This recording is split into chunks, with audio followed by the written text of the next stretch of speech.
if you'll forgive the term, bards, who are speaking their words, singing their song for the world, and recognizing that that too is prayer. Because that's how we pray. We speak our vision for what we want into the world, and that's what becomes made manifest in the world. Now, some people would say that's a lot of hooey. Some people would say that's very pie in the sky. I like pie. I don't have a problem with that. I've had people ask me if, I've been praying for this. Is that realistic? And I'm like, honey, go back and read the book. Nothing I teach is realistic. And that's the best part of it. I think the best part of this teaching is watching the looks on the faces of doctors and nurses when they're like, that can't happen. I am perplexed. I love that part. But I come from a world of psychology, and I like watching people's heads explode. So we've been talking all month about the spiritual laws of abundance and prosperity. And so we talked about some of the tools we use, including tithing. We've talked about goal setting. We've talked about the importance of doing the forgiveness work so we clear out some space for the good to come in. So what are we going to do with all that beautiful stuff that's coming into our lives? What are we going to do now that we understand what true prosperity is and that it includes but is not limited to money? What are we going to do with all of that? Yeah, I see people making lists, like they're moving their lips and going, I'll do this, and I'll do this, and I'll do this. And I'm like, yeah, and I'll be right there with you. It'll be fun. Here's the thing. Once we are free of our burdens, once we are whole in our own souls and we don't have to condemn anybody else through our own fear of our brokenness, we are freed up to live the life that we were meant to live the life that we came here to live, that we designed for ourselves, that we co-created with the divine being, by whatever name, and that first, last, and always is going to be a life of prosperity, a life of meaning, a life where what you do in the world brings you joy. Not just pay, actual joy. What if your whole point in being here had to do with being happy? How many of you come here knowing that your life is to be in service to the greater whole? Suckers. I stole that directly from Reverend Damani in Albuquerque because she got me with it. I'm like, of course I'm here to serve. She's like, you've forgotten your purpose. You're here to be happy. Not just happy, but joy-filled, which is not dependent on what's going on outside of you. It doesn't matter whether you win the lottery at that point. You're so happy. You're busy having fun. You probably would forget to buy the ticket. You already won it. So what we talk about this week is our divine purpose. The divine purpose, which is our particular way of living from our joy. Yes, it may end up being in service to others, but that's where it goes. It's not where it comes from. Does that make sense? So Albert Schweitzer once wrote, I don't know what your destiny will be, but one thing I know, the only ones among you who will be really happy are those who have sought and found how to serve. The only ones who will be really happy will be those who have sought and found how to serve. I would suggest it's the other way around. That out of our joy, we decide how we're going to serve. And so we, in these rooms, look for ways to open up our ideas about what we can do and what we can be and what the vision for this world is, and we try and get a bigger vision. We try and see our life purpose You know, I thought when I became a minister that my job was to make sure that we had X number of people in seats on Sunday and Y number of people in classes. No, that's not it. That's a result of. I thought I was here to be of service and help other people find the Christ in them. And that's a lovely goal. That's a lovely life purpose. Sorry, it's not a goal, it's a life purpose. There's a difference. We'll get to that. What I'm finding is that my life purpose, my vision for my own ministry is growing and changing. And that is exactly as it should be. If you figured out your life purpose 20 years ago when you took foundations and it hasn't changed at all, you haven't gone any deeper into it, I would suggest that you are leaving joy on the table. That there might be more good for you. That it might be time to look at that life purpose and see if you have now outgrown it. I'm betting you have. You have discovered that God, the God you understood 20 years ago or 10 years ago or last week, might be bigger than that. Now, I feel safe in saying that because any divine being that is the true divine being is infinite. And so bigger is no big deal, right? If you are the Christ, just how spiritual can you be? Are you struggling with being spiritual enough? If you're the Christ, if you are your own self-realized Buddha nature, if you are that, thou art that, how much more spiritual do you really need to be? Your spiritual outer form is coming from an unending fountain of good, of the truth that comes up within you like a spring in the desert. None of that was in my talk. That just kind of happened, which is fine. So how do you find your divine purpose as opposed to maybe your career? If those are the two are the same thing, yay, I'm enjoying it. But there's also something called goals. We talked about goals, naming your good and then claiming it. We talked about goals a couple weeks ago. A goal, according to the author of our book, whose name I can't believe I'm blanking on right now. Who wrote the book this month? Edwene Gaines. Thank you very much. I was just checking. She says that now finding and you have to understand this has like a southern accent. I just can't do it very well. Now, finding and following your divine purpose is different from setting your goals. A goal is a tangible desire with an end result. Your divine purpose is really a way of living. So, for instance, Mel talked about how Dr. Ascari has certain hobbies that he plays with. He likes to feed everybody. It might be a goal for him to feed people.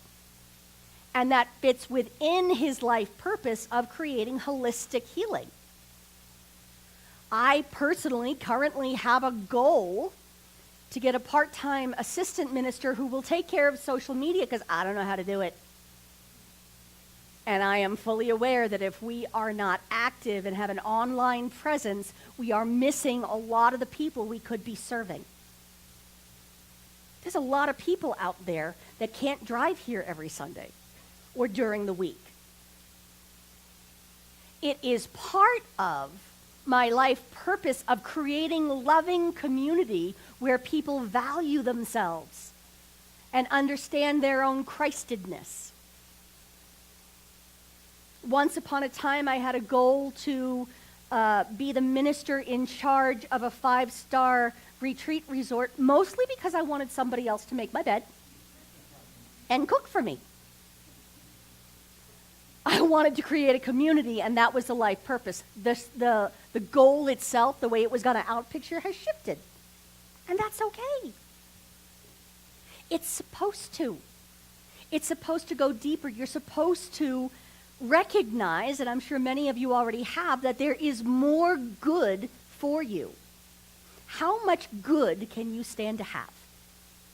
Think about that for a second. Are you willing to be completely loved and supported? Are you willing to use all your vacation time every year? Yeah, it's slightly different, isn't it? But if you're willing to be truly ridiculously loved and supported, then you're going to allow yourself time to play. You're going to allow yourself time to be appreciated. You're going to allow other people to just applaud you for existing. Toddlers know how to do that, don't they? They don't just dance like no one's watching. They don't need the music. You know, and they'll grin at you and understand, yes, I'm fabulous. I know, my grandma told me.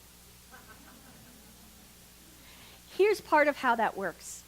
In our teaching, we say that we have what's called a law of cause and effect. Some people will say the law of attraction, and that's close. What we believe is that there is an idea that we hold about what good looks like. And the divine spirit, as we claim that level of good, the divine spirit moves it into form and we get to see it in our lives. That's about as simple as I can make it. Now, here's the thing. That idea of good, whether it's the divine idea of love moving into form or the divine idea of peace moving into form, it will only be as good, it will only be as wide and as deep as you are willing to accept. There is nothing standing between you and your good except maybe that you listened when you were told not to daydream as a kid. Go back to daydreaming. Not right now. Wait till I'm done. Go back to daydreaming in your life. Go back to imagining just how redonkulously happy you could be. And then add 10% and see if you can make that stretch. Consider it like yoga. Now, we do claim a certain level of good, and we tend to have that happiness factor. We have that set point. Researchers have found out that basically, horrible things happen in people's lives, and 5 years later, they're about back to their earlier set point of happiness. Wonderful things happen. People win the lottery or, fall in love, and about 5 years later, they're back to their allowed level of happiness or prosperity or peace. We have a set point. What is ours to do is kind of nudge that level up. Nudging is a very spiritual practice. Nudge. Now, some of you have heard this story before, but I love it, and I think I've waited long enough that most of you haven't. Once upon a time, I worked for the Office of the Public Defender, which is that lawyer that will be assigned to you if you cannot afford one that Hollywood loves to laugh about and denigrate. These people are actually heroes. And one of them gave me permission to share a story about a woman who called the police to say that, she had come home from a long weekend and found her home had been broken into. And so this woman called the cops, and they came over, like they do, and looked around, and, one of the basic questions is, do you know who might have done this? Do you have an idea of who it is we're looking for? Do you have any enemies, in other words? So this woman said, yeah, I think I know who took my, the entire safe had been removed from the back of her closet. The whole thing was gone. And she said, I think I know who has it. It's these people at such and such an address. And so the cops aren't stupid. If they're going to get handed the answer to the case, they're just going to go down there, right? They knock on the door. They get invited in, entirely legally. And sure enough, oddly enough, instead of a coffee table, they have a safe kind of tipped to the side in the middle of their living room. And so they're, that's odd, but it's not proof. It might just be a random safe. So they bring the woman down, and she's giving them stank eye, and she's saying, yeah, that's my safe. They want absolute proof. Can you open it? That's pretty good proof, right? You wouldn't be able to open up somebody else's safe without, the whole movie montage of all the buttons and everything. So she squats down, and she says, oh, yeah, this is open, and it pops open. And they say, okay, well, can you identify the contents? Let's make sure there's nothing missing. And so she starts pulling out wads of cash. Wads of cash. Coming in, and she's like, yeah, and she's counting it as she goes, and yep, that's pretty much all my money, I think, and here's my gun, and here's my hashish. And that is how she became a client of the Office of the Public Defender. There are many stories about people calling and saying, you know, I left my money in my post office box and they never delivered the drugs. Actual case. Actual case. We claim our good and then invoke the law to make sure we get it. And some of us are very disappointed and upset when it works. But you know, each and every one of us has that safe, right? Each and every one of us has a certain picture of what our good is supposed to look like. She had a business going. She wanted her stock back because that's what she thought her level of good could be. It might be that the best thing that ever happened to her was getting robbed, because perhaps that was spirit within her trying to say, we can do better than this. There is so much good to be had in the world. There is so much good to be in the world. And sometimes we have to be willing to play with the concept in order to discover our good. I met this week with Fritzi Nevis. Does anyone know who she is? Okay. Wonderful woman. She runs an organization called People Who Care. Anyone heard of that? Okay. She wanted me to ask you guys to consider participating, where you maybe visit one person who is shut in once a week, twice a week, half an hour. That's a lot of time in some people's day. If you're running a business, if you're raising kids, that's a lot of time, isn't it? It doesn't sound like it on the face of it, but it is a lot of time. And yet, it's an investment of time that will do you far more good than it does the person you're visiting. There are people who have been visiting their neighbors. They don't call them clients, it's their neighbors. She was sharing with me that one woman had been visiting the same person for 9 years now. And that person had become her extra grandma. Is there anyone in this room who could not use a little bit more I adore you, grandma love? Is there anyone in this room who has never had that one person in their life, like my Auntie Helen, who if I told her I had murdered somebody, she would applaud my technique and bury the body for me? And then make sure that I had a chance to take a hot shower and eat something. Seriously, actually, she'd probably feed me first and say, oh, we'll get to that later, dear. And she'd do my laundry. There's a certain amount of love that's available to us. We might, I'm not suggesting you go murder someone to find out how much someone loves you. But I am suggesting that we look in other places than we've looked in the past. One of the big challenges with teaching prosperity is that we always, like Pavlovian response, we look to our bank account to see if we have prosperity. We look to our titles. I used to think that if I could just get my PhD fast enough, I would have respect for myself. I got 2 master's degrees. I decided, you know what? I'm done. That's enough respect. That's all I can stand. Maybe I'll do the PhD, but it won't be for that reason anymore. It'll be for the fun of it. It's because I don't need the respect or the title anymore. That I can live from my joy, I can live my life purpose with or without the outer trappings. So we might need to look under some funny-looking rocks. We might need to, dare I say it, kiss a few toads. Gentlemen, yes, that includes you.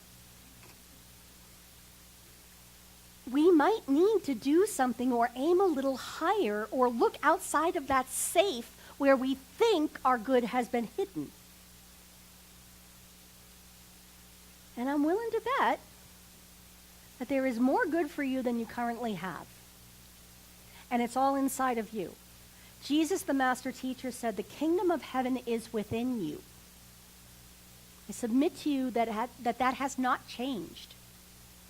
The kingdom of heaven, the enlightened being, is still living in your skin. And it is that being that has the power to go out and heal people if that is your life purpose. That has the power to create connection and create community and end the epidemic of loneliness that seems to have happened in our country.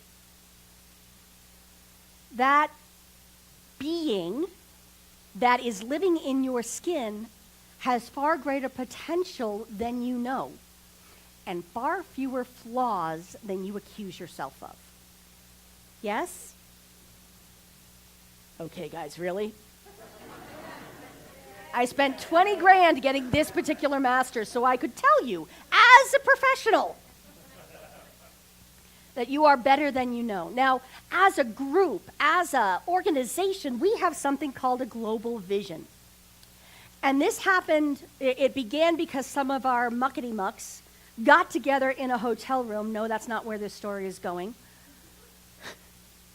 5 ministers walk into a hotel room. That just sounds bad.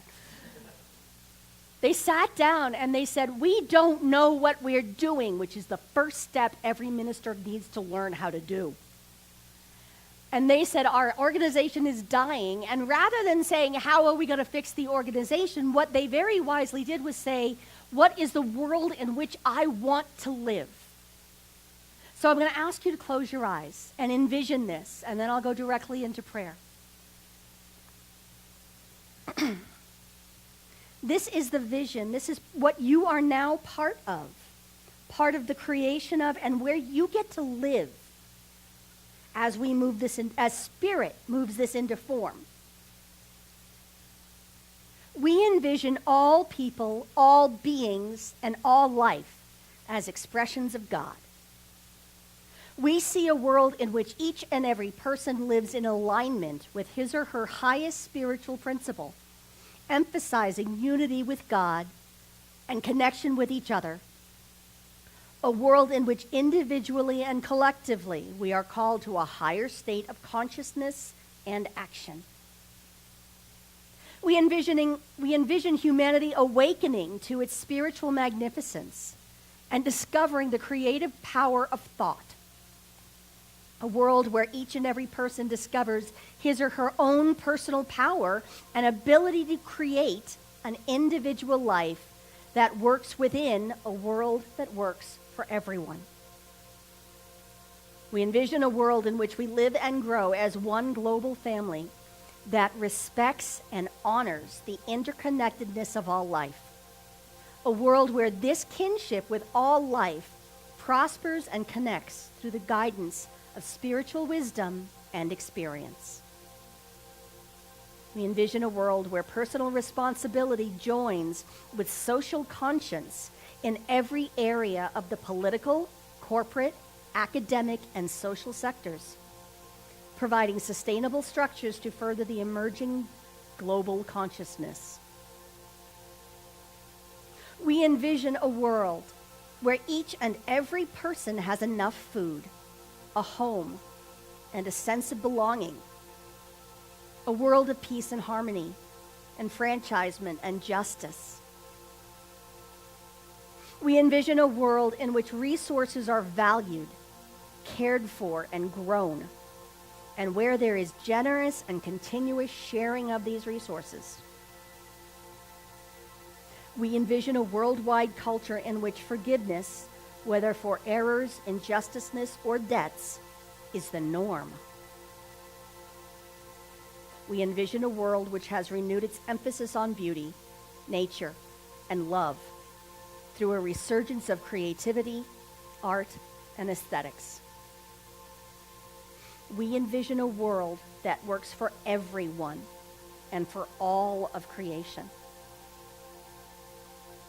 And so I join you now in calling that forth, in letting the divine within me and the divine within you merge into the oneness that is behind all of our individuality, both existing equally truly in our lives. And in this moment of recognition of the one mind that we all share, the one consciousness and the good that we all are, I speak my word for all of us, for all beings, forwards and backwards in time. And I call forth a deeper truth. I call forth an awakening to this global consciousness. I call forth an awakening to the good that is ours, including a world that works for everyone. I call forth homes, a sense of belonging, an ability to be fed spiritually and physically, a sense of so much abundance that of course we share. There's only one of us, and so if my brother or sister is hungry, no matter where they are, I share my food. I share my good. I stand with them in knowing that they too are the divine being in form. And as we collectively know this, it is called forth into being. And so there is good and more good available to all of us. There is spiritually fed experience to be had. There is joy beyond our understanding. There is peace in such depth and in such breadth that even the idea of war is ridiculous.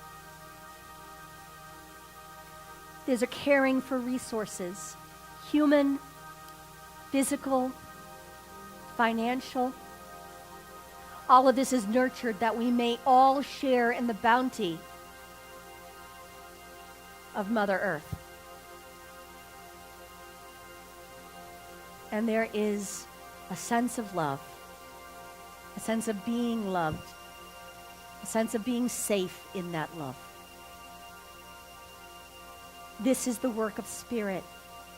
And I am grateful to see Spirit at work, doing what it does, what it has always done, and what it will always do, which is expanding in our understanding of it and calling forth good, calling forth an evolution of the human consciousness so that we are able to accept more good. This truth I bless. And I release it to the law of cause and effect so that Spirit can do the work and stand in absolute trust of the demonstration. I call it all good and very good and give thanks in advance, and so it is.